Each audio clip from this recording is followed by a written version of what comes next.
ವೀಕ್ಷಕರೇ ನಮಸ್ಕಾರ. ಈ ದಿನದ ನ್ಯೂಸ್ ಬುಲೆಟಿನ್ಗೆ ಸ್ವಾಗತ. ಗದಗ ಜಿಲ್ಲೆ ನರಗುಂದ ತಾಲೂಕಿನ ಹುಣಸಕಟ್ಟಿ ಗ್ರಾಮ ಬಳಿ ಇರುವ ಸೇತುವೆ ಗುದ್ದಲಿ ಪೂಜೆ ನೆರವೇರಿಸಿದ ಶಾಸಕ ಸಿಸಿ ಪಾಟೀಲ್. ಹುಣಸಕಟ್ಟಿ ಗ್ರಾಮದ ಬಳಿ ಇರುವ ಸೇತುವೆಗೆ ಗುದ್ದಲಿ ಪೂಜೆ ನೆರವೇರಿಸಿದ ಶಾಸಕ ಸಿಸಿ ಪಾಟೀಲ್. ನರಗುಂದ ತಾಲೂಕಿನ ಹುಣಸಕಟ್ಟಿ ಹತ್ತಿರದ ಹಾಳಕುಸಗಲ್ ಶಿರೋಳ ಗ್ರಾಮಕ್ಕೆ ಸಂಪರ್ಕಿಸುವ ರಸ್ತೆ ಮಧ್ಯದ ಸೇತುವೆ ಅಂದಾಜು 2,50,00,000 ಕಾಮಗಾರಿಗೆ ಗುದ್ದಲಿ ಪೂಜೆ ನೆರವೇರಿಸಿದ ಶಾಸಕ ಸಿಸಿ ಪಾಟೀಲ್. ಹೌದು, ಗದಗ ಜಿಲ್ಲೆ ನರಗುಂದ ತಾಲೂಕಿನ ಹುಣಸಕಟ್ಟಿ ಗ್ರಾಮದ ಬಳಿ ಇರುವ ನರಗುಂದ ಅಳಗವಾಡಿ ಸಂಪರ್ಕಿಸುವ ರಸ್ತೆ ಬಳಿ ಇರುವ ಅತಿ ಹೆಚ್ಚು ಅಪಾಯಕಾರಿ ಸೇತುವೆಯನ್ನು ಉನ್ನತೀಕರಿಸಲು ಇಂದು ಶಾಸಕ ಸಿಸಿ ಪಾಟೀಲ್ ಗುದ್ದಲಿ ಪೂಜೆ ನೆರವೇರಿಸಿದರು.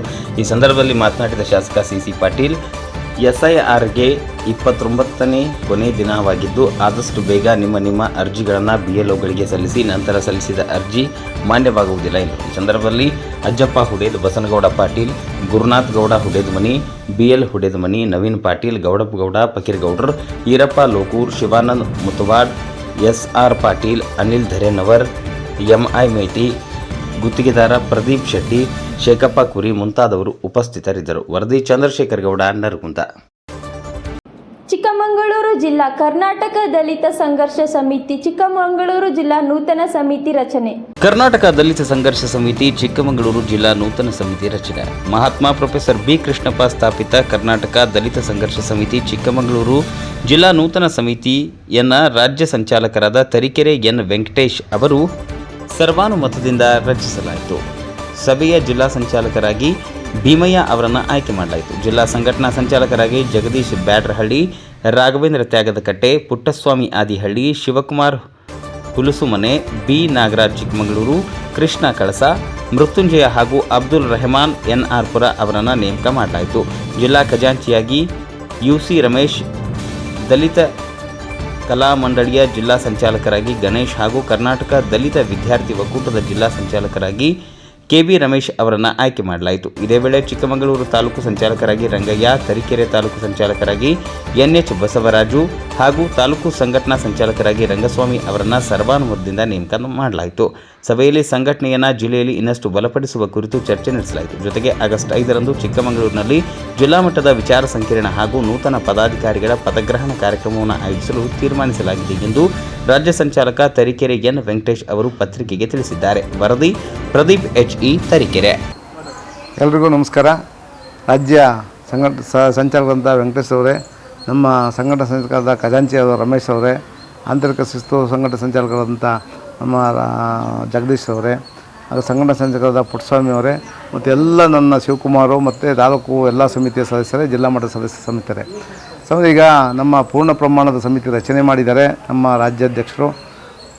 ಏನಾಗಿದೆ ಅಂತಂದರೆ, ಈ ನಮ್ಮ ಸಂಘಟನೆ ಪದಾಧಿಕಾರಿಗಳಿಗೆ ಮತ್ತು ಸದಸ್ಯರಿಗೆ ಅಂಬೇಡ್ಕರು, ಬುದ್ಧ ಮತ್ತು ಬಸವ ಇವರ ವಿಚಾರ ಸಂಕಿರಣವನ್ನು ನಾವು ಆಗಸ್ಟ್ 15ನೇ ತಾರೀಕು ಇರ್ತೀವಿ. ಅವತ್ತು ಪದಾಧಿಕಾರಿಗಳ ಪದಗ್ರಹಣ ಕಾರ್ಯಕ್ರಮ ನೋಡ್ಕೊಳ್ತೀವಿ. ಇಲ್ಲಿ ಸ್ಕೌಟ್ ಆ್ಯಂಡ್ ಗೈಡ್ಸು ಸಭಾಭವನದಲ್ಲಿ ನಾವು ಮಾಡ್ತಾಯಿದ್ದೀವಿ.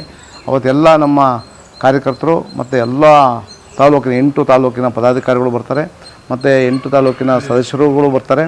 ಹಾಗಾಗಿ ಒಂದು ದಿನದ ಸಮಾವೇಶ ಮತ್ತು ಪದಾಧಿಕಾರಿಗಳ ಪದಗ್ರಹಣ ಅಂತೇಳಿ ಕಾರ್ಯಕ್ರಮ ಅಂದ್ಕೊಳ್ತೀವಿ. ಅದಕ್ಕೆಲ್ಲರೂ ನಮ್ಮ ಸಂಘಟನಾ ಸಂಚಾಲಕರು, ತಾಲೂಕು ಸಂಚಾಲಕರು ಮತ್ತು ತಾಲೂಕು ಸಂಘಟನಾ ಸಂಚಾಲಕರು ನಮ್ಮೆಲ್ಲರೂ ಕೂಡಿ ಶ್ರಮಿಸಿ ನಾವು ಕಾರ್ಯಕ್ರಮವನ್ನು ಆಯೋಜನೆ ಮಾಡ್ತೀವಿ ಅಂತೇಳಿ ತೀರ್ಮಾನ ಮಾಡಿದ್ವಿ. ನಮ್ಮ ರಾಜ್ಯ ಸಂಚಾಲಕರ ಆದೇಶದ ಮೇರೆಗೆ ಕಾರ್ಯಕ್ರಮವನ್ನು ಹಮ್ಮಿಕೊಳ್ತೀವಿ ಸರ್. ನಮಸ್ತೆ. ಜೈ ಭೀಮ್ ಬಂಧುಗಳೇ, ನನ್ನ ಹೆಸರು ತರೀಕೆರೆ ಎನ್ ವೆಂಕಟೇಶ್ ಅಂತೇಳಿ ಕರ್ನಾಟಕ ದಲಿತ ಸಂಘರ್ಷ ಸಮಿತಿಯ ರಾಜ್ಯ ಸಂಚಾಲಕನಾಗಿದ್ದೀನಿ. ಮಹಾತ್ಮ ಪ್ರೊಫೆಸರ್ ಬಿ ಕೃಷ್ಣಪ್ಪ ಸ್ಥಾಪಿತ ಕರ್ನಾಟಕ ದಲಿತ ಸಂಘರ್ಷ ಸಮಿತಿಯ ಜಿಲ್ಲಾ ಸಮಿತಿಯ ರಚನೆಯನ್ನು ಇವತ್ತು ಮಾಡಿದ್ದೀವಿ. ನೂತನ ಪದಾಧಿಕಾರಿಗಳನ್ನು ಆಯ್ಕೆ ಮಾಡಿದ್ದೀವಿ. ನೂತನವಾಗಿ ಆಯ್ಕೆಯಾಗಿರ್ತಕ್ಕಂಥ ಜಿಲ್ಲಾ ಸಂಚಾಲಕರಾಗಿ ಭೀಮಯ್ಯ ಅವರಾಗಿರ್ತಾರೆ, ಜಿಲ್ಲಾ ಸಂಘಟನಾ ಸಂಚಾಲಕರಾಗಿ ಜಗದೀಶ್ ಬ್ಯಾಡ್ರಹಳ್ಳಿ ಅವರಾಗಿರ್ತಾರೆ, ಪುಟ್ಟಸ್ವಾಮಿ ಅವರು ಜಿಲ್ಲಾ ಸಂಘಟನಾ ಸಂಚಾಲಕರಾಗಿ ಆಗಿದ್ದಾರೆ, ಜಿಲ್ಲಾ ಖಜಾಂಚಿಯಾಗಿ UC ರಮೇಶ್ ಉದ್ದೇಬಣ್ಣಹಳ್ಳಿ ಅವರು ಆಗಿದ್ದಾರೆ, ಹಾಗೂ 59 ಅಲೆಮಾರಿ ಸಮಾಜಗಳ ಜಿಲ್ಲಾ ಸಂಘಟನಾ ಸಂಚಾಲಕರಾಗಿ ರಾಘವೇಂದ್ರ ತ್ಯಾಗದಕಟ್ಟೆ ಅವರಾಗಿದ್ದಾರೆ, ಹಾಗೂ ನಮ್ಮ ಶಿವಕುಮಾರ್ ಹುಲಸುಮನೆ ಅವರು ಸಹ ಜಿಲ್ಲಾ ಸಂಘಟನಾ ಸಂಚಾಲಕರಾಗಿ ಆಯ್ಕೆಯಾಗಿದ್ದಾರೆ, ಹಾಗೂ ತಾಲೂಕು ಸಂಚಾಲಕರಾಗಿ ರಂಗಯ್ಯರವರನ್ನು ಆಯ್ಕೆ ಮಾಡಿದ್ದೀವಿ. ಮತ್ತು ತರೀಕೆರೆ ತಾಲೂಕು ಸಂಚಾಲಕರು ಬಸವರಾಜು ನಾಗೇನಹಳ್ಳಿ ಅವರು ಹಾಗೂ ರಂಗಸ್ವಾಮಿ ಎರೇಹಳ್ಳಿ ಅವರು ಸಹ ಅವರನ್ನು ಆಯ್ಕೆ ಮಾಡಿದ್ದೀವಿ ಸರ್. ಆದರೆ ಈ ದಿವಸ ಏನು ನೂತನವಾಗಿ ಆಯ್ಕೆ ಆಗಿರ್ತಕ್ಕಂಥ ಈ ಪದಾಧಿಕಾರಿಗಳಿಗೆ ತಮ್ಮದೇ ಆಗಿರ್ತಕ್ಕಂಥ ಜವಾಬ್ದಾರಿಗಳನ್ನು ಕೊಟ್ಟಿದ್ದೀವಿ. ಅದು ಕರ್ನಾಟಕ ದಲಿತ ಸಂಘರ್ಷ ಸಮಿತಿಯ ಒಂದು ಸಂಸ್ಥಾಪಕರಾಗಿರ್ತಕ್ಕಂಥ ಪ್ರೊಫೆಸರ್ ಬಿ ಕೃಷ್ಣಪ್ಪ ಅವರು ಏನು ಗುರಿ ಮತ್ತು ಉದ್ದೇಶಗಳನ್ನು ಇಟ್ಕೊಂಡಿದ್ದಾರೋ ಆ ಉದ್ದೇಶಗಳನ್ನು, ಗುರಿಗಳನ್ನು ನಾವು ಮುಟ್ಟಬೇಕಾಗಿದೆ. ಆ ನಿಟ್ಟಿನಲ್ಲಿ ನಮ್ಮ ಸಂಘಟನೆಯಲ್ಲಿ ಇರ್ತಕ್ಕಂಥವರು ರಾಜಕೀಯ ಅಧಿಕಾರವನ್ನು ಹಿಡಿಬೇಕು ಮತ್ತು ಏನು ಶೋಷಿತ ಸಮಾಜದ ಮಕ್ಕಳನ್ನು ಉನ್ನತ ಶಿಕ್ಷಣವನ್ನು ಕೊಡಿಸೋದ್ರ ಮುಖಾಂತರ ಅವರಿಗೆ ಉತ್ತಮ ವಿದ್ಯಾಭ್ಯಾಸವನ್ನು ಕೊಡಬೇಕು. ಈ ಒಂದು ಉದ್ದೇಶಗಳನ್ನು ಇಟ್ಕೊಂಡಿದ್ದೀವಿ. ಆ ನಿಟ್ಟಿನಲ್ಲಿ ನಮ್ಮ ದಲಿತ ಕಲಾ ಮಂಡಳಿಯ ಜಿಲ್ಲಾ ಸಂಚಾಲಕರಾಗಿ ಗಣೇಶ್ ಅವರನ್ನು ಸಹ ಆಯ್ಕೆ ಮಾಡಿದ್ದೀವಿ ಮತ್ತು ವಿದ್ಯಾರ್ಥಿ ಒಕ್ಕೂಟಕ್ಕೆ KB ರಮೇಶ್ ಅವರನ್ನು ಆಯ್ಕೆ ಮಾಡಿದ್ದೀವಿ ಸರ್. ಮತ್ತು ಈ ಒಂದು ಸಂಘಟನೆಯ ಉದ್ದೇಶ, ಗುರಿಗಳ ಜೊತೆಯಲ್ಲಿ ಇಡೀ ರಾಜ್ಯದ ಎಲ್ಲ ಪದಾಧಿಕಾರಿಗಳನ್ನು ಕರೆಸಿ ಮುಂದಿನ ತಿಂಗಳು 5ನೇ ತಾರೀಕು ಚಿಕ್ಕಮಗಳೂರಿನಲ್ಲಿ ಒಂದು ಜಿಲ್ಲಾ ಮಟ್ಟದ ವಿಚಾರ ಸಂಕಿರಣ ಮತ್ತು ಪದಗ್ರಹಣ ಕಾರ್ಯಕ್ರಮ ಇಟ್ಕೊಂಡಿದ್ದೀವಿ. ಈ ಕುರಿತು ನಮ್ಮ ಜಿಲ್ಲಾ ಸಂಚಾಲಕರಾದ ಭೀಮಯ್ಯ ಅವರು ಮಾಹಿತಿಯನ್ನು ತಮಗೆ ಕೊಡಬೇಕಂತ ಕೇಳ್ಕೊಡ್ತೀನಿ ಸರ್. ಜೈ ಭೀಮ್. ಎಲ್ಲ ಭೀಮ ಬಂಧುಗಳಿಗೆ ಇದು ಸುದಿನ ಅಂತ ಹೇಳಲಿಕ್ಕೆ ಬಯಸ್ತೇನೆ. ಕಾರಣ ಕರ್ನಾಟಕ ದಲಿತ ಸಂಘರ್ಷ ಸಮಿತಿ ಪ್ರೊಫೆಸರ್ ಬಿ ಕೃಷ್ಣಪ್ಪ ಸ್ಥಾಪಿತ ರಾಜ್ಯಾಧ್ಯಕ್ಷರಾದಂತಹ ಶ್ರೀ ವೆಂಕಟೇಶಣ್ಣರವರ ಮಾರ್ಗದರ್ಶನದಲ್ಲಿ ಚಿಕ್ಕಮಗಳೂರಿನಲ್ಲಿ ಇವತ್ತು ಜಿಲ್ಲಾ ಮಟ್ಟದ ಒಂದು ಪರಿಪೂರ್ಣವಾದಂತಹ ತಂಡ ರಚನೆಯಾಗಿದೆ. ಕರ್ನಾಟಕದಲ್ಲಿ ಹಲವು ದಲಿತ ಸಂಘರ್ಷ ಸಮಿತಿ ಸಂಘಟನೆಗಳು ಕಾರ್ಯನಿರ್ವಹಿಸುತ್ತಿದ್ದರೂ ಕೂಡ ನಮ್ಮ ಸಂಘಟನೆಯ ವೈಶಿಷ್ಟ್ಯತೆ ಏನಪ್ಪ ಅಂತಂದರೆ, ಸಮಾಜದಲ್ಲಿ ಕಟ್ಟಕಡೆಯ ಶೋಷಿತ ವರ್ಗದ ಕಟ್ಟಕಡೆಯ ವ್ಯಕ್ತಿಯನ್ನು ಸಮಾಜಮುಖಿಯಾಗಿ ಸಮಾಜಕ್ಕೆ ತರ್ತಕ್ಕಂಥ ಕೆಲಸ ಮಾಡ್ತಕ್ಕಂಥದ್ದು. ಈ ನಿಟ್ಟಿನಲ್ಲಿ ಎಲ್ಲ ವಿಭಾಗಗಳಿಗೆ, ವಿದ್ಯಾರ್ಥಿ ವಿಭಾಗ ಇರ್ಬೋದು, ಮಹಿಳಾ ವಿಭಾಗ ಇರ್ಬೋದು, ಮತ್ತು ಅಲೆಮಾರಿ ಬುಡಕಟ್ಟು ಸಮುದಾಯದ ವಿಭಾಗ, ಪ್ರತಿಯೊಂದು ನೌಕರರ ವಿಭಾಗ, ಸಫಾಯಿ ಕರ್ಮಚಾರಿ ವಿಭಾಗ, ಹೀಗೆ ಹಲವು ವಿಭಾಗಗಳನ್ನು ನಾವಿಲ್ಲಿ ಇವತ್ತು ರಚಿಸಿ ಆ ಒಂದು ವಿಭಾಗಕ್ಕೆ ಜಿಲ್ಲಾ ಸಂಚಾಲಕರನ್ನು ಕೂಡ ಒಂದೊಂದು ವಿಭಾಗಕ್ಕೆ ನೇಮಕ ಮಾಡಿ ಈ ನೇಮಕ ಮಾಡಿರ್ತಕ್ಕಂತಹ ಜಿಲ್ಲಾ ಮಟ್ಟದ ಪದಾಧಿಕಾರಿಗಳಿಗೆ ಮತ್ತು ಜಿಲ್ಲಾ ಮಟ್ಟದ ಒಂದು ವಿಚಾರ ಸಂಕಿರಣ ಕಾರ್ಯಕ್ರಮವನ್ನು ಇದೇ ಮುಂದಿನ ತಿಂಗಳು ಆಗಸ್ಟ್ 5ನೇ ತಾರೀಕು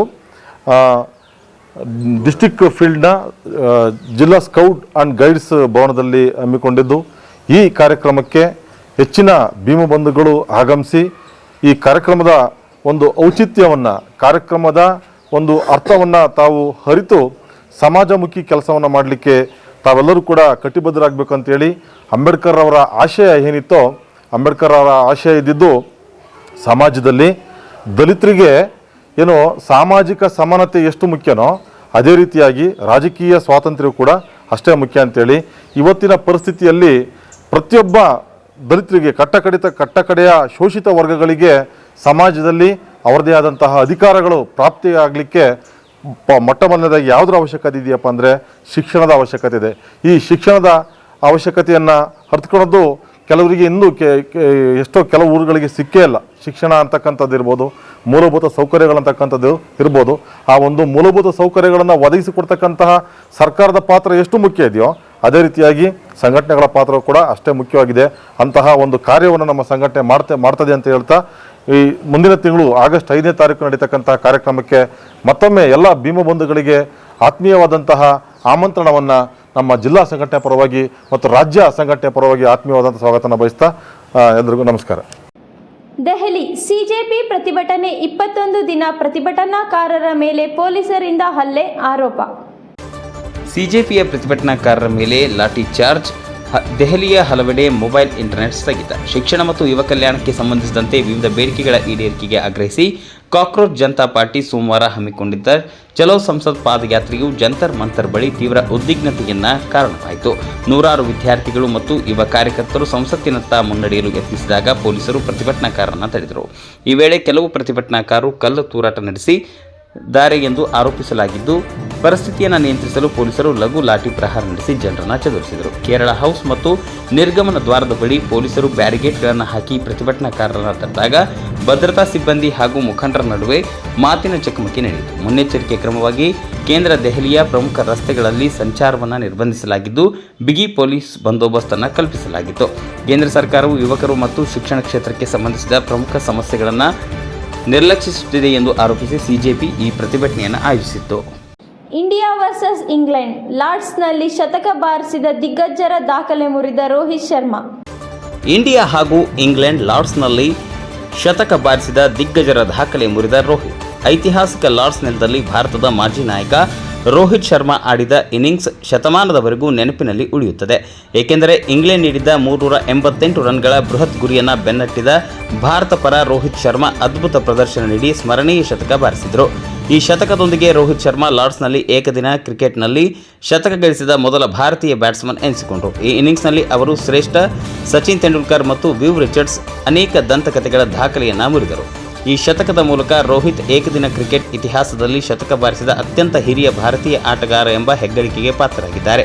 39ನೇ ವಯಸ್ಸಿನಲ್ಲಿ ಏಕದಿನ ಶತಕ ಬಾರಿಸಿದ ಮೊದಲ ಭಾರತೀಯ ಬ್ಯಾಟ್ಸ್ಮನ್ ರೋಹಿತ್. 38 ವರ್ಷ 327 ದಿನಗಳಲ್ಲಿ ಈ ಸಾಧನೆ ಮಾಡಿದ ಮಾಸ್ಟರ್ ಬ್ಲಾಸ್ಟರ್ ಸಚಿನ್ ತೆಂಡೂಲ್ಕರ್ ಅವರ ದಾಖಲೆಯನ್ನು ಅವರು ಮುರಿದರು. ಅಂತಾರಾಷ್ಟ್ರೀಯ ಕ್ರಿಕೆಟ್ನಲ್ಲಿ ಆರಂಭಿಕನಾಗಿ ಅತಿ ಹೆಚ್ಚು ಶತಕಗಳನ್ನು ಬಾರಿಸಿದ ಭಾರತೀಯ ಪಟ್ಟಿಯಲ್ಲಿ ರೋಹಿತ್ ಶರ್ಮಾ ಈಗ ಅಗ್ರಸ್ಥಾನಕ್ಕೇರಿದ್ದಾರೆ. ಆರಂಭಿಕನಾಗಿ 46ನೇ ಅಂತಾರಾಷ್ಟ್ರೀಯ ಶತಕದೊಂದಿಗೆ ಅವರು ಸಚಿನ್ ತೆಂಡೂಲ್ಕರ್ ಅವರನ್ನು ಹಿಂದಿಕ್ಕಿದ್ದಾರೆ. ಚಾಮರಾಜನಗರ ಕ್ರೀಡೆಯಿಂದ ಮಾನಸಿಕ ದೈಹಿಕ ಆರೋಗ್ಯ ವೃದ್ಧಿ ಡಾಕ್ಟರ್ ಕೃಪಾಶಂಕರ್. ಕ್ರೀಡೆಯಿಂದ ಮಾನಸಿಕ ದೈಹಿಕ ಆರೋಗ್ಯ ವೃದ್ಧಿ ಡಾಕ್ಟರ್ ಕೃಪಾಶಂಕರ್. ನಾಗ್ ಮಾರ್ಷಲ್ ಆರ್ಟ್ಸ್ ಅಕಾಡೆಮಿಯಿಂದ ಕಲರ್ ಬೆಲ್ಟ್ ಪರೀಕ್ಷೆ. ಕ್ರೀಡೆಯು ಮಕ್ಕಳ ದೈಹಿಕ ಮಾನಸಿಕ ಆರೋಗ್ಯವನ್ನು ವೃದ್ಧಿ ಮಾಡುತ್ತದೆ ಎಂದು ದಂತವೈದ್ಯ ಡಾಕ್ಟರ್ ಕೃಪಾಶಂಕರ್ ಹೇಳಿದರು. ನಗರದ PWD ಸರ್ಕಾರಿ ಶಾಲಾ ಆವರಣದಲ್ಲಿ ನಾಗ್ ಮಾರ್ಷಲ್ ಆರ್ಟ್ಸ್ ಕಮಿಟಿ ಅಕಾಡೆಮಿ ವತಿಯಿಂದ ನಡೆದ ಕಲರ್ ಬೆಲ್ಟ್ ಪರೀಕ್ಷೆಯಲ್ಲಿ ತೇರ್ಗಡೆಯಾದ ವಿದ್ಯಾರ್ಥಿಗಳಿಗೆ ಪ್ರಮಾಣ ಪತ್ರ ಮತ್ತು ಬೆಲ್ಟ್ ವಿತರಿಸಿ ಮಾತನಾಡಿದರು. ಕಲುಷಿತ ಕಲಬೆರಕೆ ಆಹಾರದಿಂದ ಇತ್ತೀಚಿನ ದಿನಗಳಲ್ಲಿ ಚಿಕ್ಕ ವಯಸ್ಸಿನಲ್ಲಿ ಮಕ್ಕಳ ಆರೋಗ್ಯ ಹಾಳಾಗುತ್ತಿದ್ದು ಮಕ್ಕಳ ಆರೋಗ್ಯದ ಮೇಲೆ ದುಷ್ಟ ಪರಿಣಾಮ ಬೀರುತ್ತದೆ. ಇದರಿಂದ ಹೊರಬರಬೇಕಾದರೆ ಮಕ್ಕಳಿಗೆ ಕ್ರೀಡೆ ಅವಶ್ಯಕವಾಗಿದೆ ಎಂದರು. ಕ್ರೀಡೆಯಿಂದ ಜೀವನದಲ್ಲಿ ಸದೃಢ ವ್ಯಕ್ತಿಗಳಾಗಿ ಬೆಳೆಯಬಹುದು. ಆಟೋಟಗಳಿಂದ ಉತ್ಸಾಹಿಯಾಗಿರಬಹುದು. ಜೀವನದಲ್ಲಿಯೂ ಉದ್ದೇಶ ಗುರಿ ಈಡೇರಿಸಿಕೊಳ್ಳಲು ಆರೋಗ್ಯವಂತ ಮನಸ್ಸು ಮತ್ತು ಶರೀರದ ಅವಶ್ಯಕತೆ ಇದೆ. ಆರೋಗ್ಯ ವೃದ್ಧಿಸಿಕೊಳ್ಳಲು ಕ್ರೀಡೆಗಳ ಪಾತ್ರ ಮಹತ್ವದ್ದಾಗಿದೆ. ಪ್ರತಿಯೊಬ್ಬರೂ ಒಳ್ಳೆಯ ಆರೋಗ್ಯವನ್ನು ಹೊಂದಬಹುದು ಎಂದು ಅಭಿಪ್ರಾಯಪಟ್ಟರು. ಸಂಸ್ಥೆಯ ಸಂಸ್ಥಾಪಕ ಅಧ್ಯಕ್ಷ ಸಿಹಾನ್ ಸೋಸ್ಲೆ ಸಿದ್ದರಾಜು ಮಾತನಾಡಿ, ಆತ್ಮರಕ್ಷಣೆಗೆ ಕರಾಟೆ ಕಲಿಕೆಯು ಸಹಕಾರಿಯಾಗುತ್ತದೆ.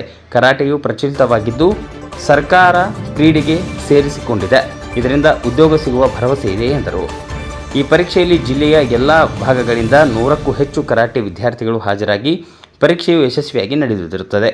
ಕಾರ್ಯಕ್ರಮದಲ್ಲಿ PWD ಶಾಲೆಯ ಮುಖ್ಯೋಪಾಧ್ಯಾಯ ಮಹದೇವಯ್ಯ, ಯೋಗ ತರಬೇತುದಾರ ರಾಜಶೇಖರ ಮೂರ್ತಿ, ಅನ್ಸರ್ ಖಾನ್, ಸಂಸ್ಥೆಯ ಮುಖ್ಯ ತರಬೇತುದಾರ ವಕೀಲರಾದ ಸೆನ್ಸಾಯ್ ಎಂ ರಾಜೇಂದ್ರ, ತರಬೇತುದಾರ ಸೆನ್ಸಾಯ್ ಯೋಗೇಶ್, ಸೆನ್ಸಾಯ್ ರಮೇಶ್, ಸೆಂಪಾಯ್ ಅಬ್ದುಲ್, ಫೈಸಲ್, ಶೇಖರ್, ವಿಜಯ್, ಅವಿನಾಶ್, ಲೋಕೇಶ್, ಸಿದ್ದರಾಜು, ಮಹಂತೇಶ್ ಇನ್ನಿತರರು ಕರಾಟೆ ತರಬೇತುದಾರರು ಹಾಜರಿದ್ದರು. ವರದಿ ಹೊಮ್ಮನ ನಂಜುಂಡ ನಾಯಕ್. ಇದಿಷ್ಟು ಈ ದಿನದ ನ್ಯೂಸ್ ಬುಲೆಟಿನ್. ನಿರಂತರ ಸುದ್ದಿಗಾಗಿ ನೋಡ್ತಾ ಇರಿ NKS TV4. ಇದು ನಿರಂತರ ಕಾರ್ಯಪಡೆ.